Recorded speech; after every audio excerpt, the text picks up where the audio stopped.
Tennessee lawmakers are looking at redrawing district lines. Hamilton County commissioners wrapped up their process at the local level last year, leading to debates about transparency. And as Sam Pena shows us, that's now happening in our state capitol as well. Sam.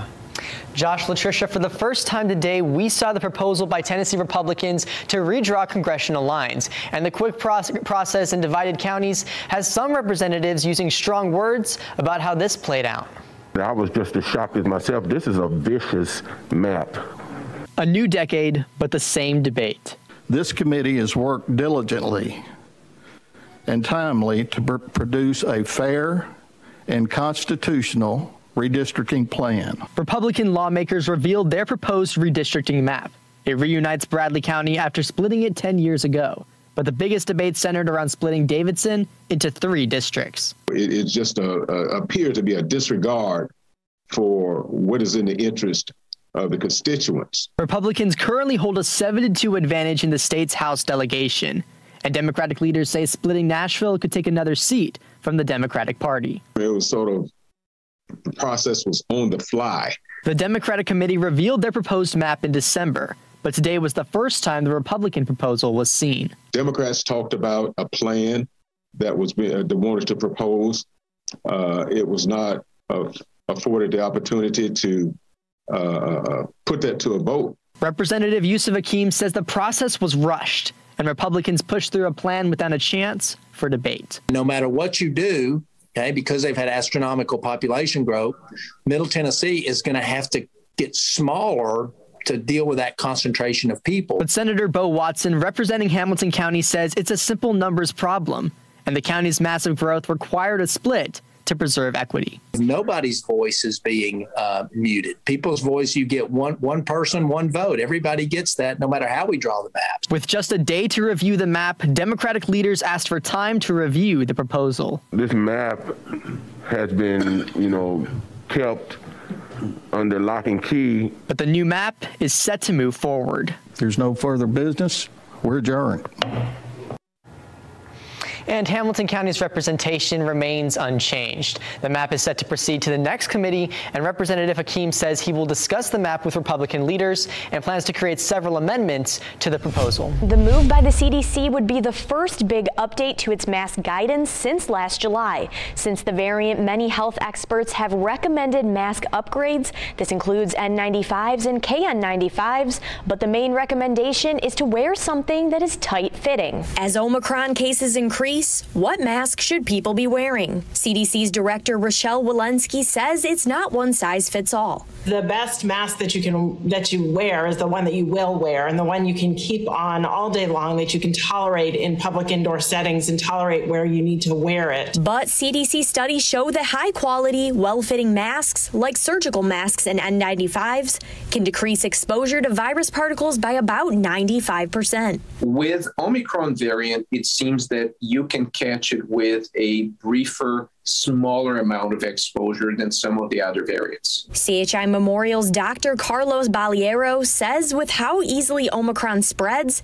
N95s and KN95s can offer more protection. What they do is they tend to be slightly thicker. They tend to fit a little more snugly. They have less of that gap on the sides and on the back. So where are N95s sold? Well, I went to find out. Walgreens has a few types of surgical style masks, but doesn't sell N95s. Same with Walmart, but the store on Gun Barrel was fresh out on Wednesday. Home Depot, Ace Hardware, and Staples sell N95s, although they were sold out at the Hamilton Place Staples too. More and more people are calling and more people are wanting them.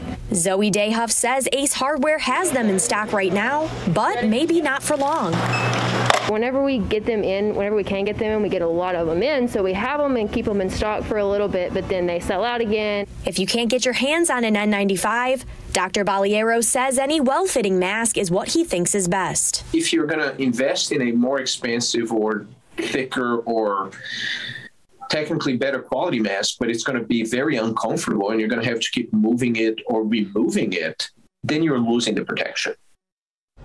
If you decide to shop online for one of these masks, be sure you are buying from a retailer you trust. The CDC reports about 60% of KN95 masks sold in the U.S. are fake. The Tennessee Housing Agency launched the program on Monday. People can receive assistance for the late payments, property taxes, and other housing costs.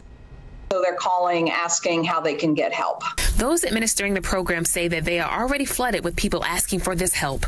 The first day we had close to 400 applicants right out of the box. I think we will likely be well over 1,000 in just the next day or two. Chattanooga neighborhood CEO Martina Guilfoyle says this new program is important because of the unprecedented strain the pandemic put on people's wallets. Home ownership is a way to build wealth for families. It is the foundation of stability for people in their lives. And to be stressed because you can't make your mortgage payment is really bad for families and communities. Right now, 3.3% of Tennessee mortgage owners are more than 90 days past their payments, according to CoreLogic. And more than 2.5% of Hamilton County mortgage payers are behind. Ralph Perry is the executive director for the Tennessee Housing Development Agency. He says that those who are not able to make their mortgage payments are not to blame. Those are things that happen to people that were not their fault. So the idea here is rather than keep them behind the financial 8-ball, we catch them up on their mortgage without penalty to themselves. Tennessee homeowners who have a certain income and have struggled financially during January 2020 are able to apply. This is an opportunity for the government to make them whole for what's happened to them. So for the federal government to come up with relief money for people, I think is not only desperately needed, but timely, and hopefully people can take advantage of it. People can receive up to $40,000 per household for past due payments. Perry also tells me that 400 applicants have already been enrolled in the new program.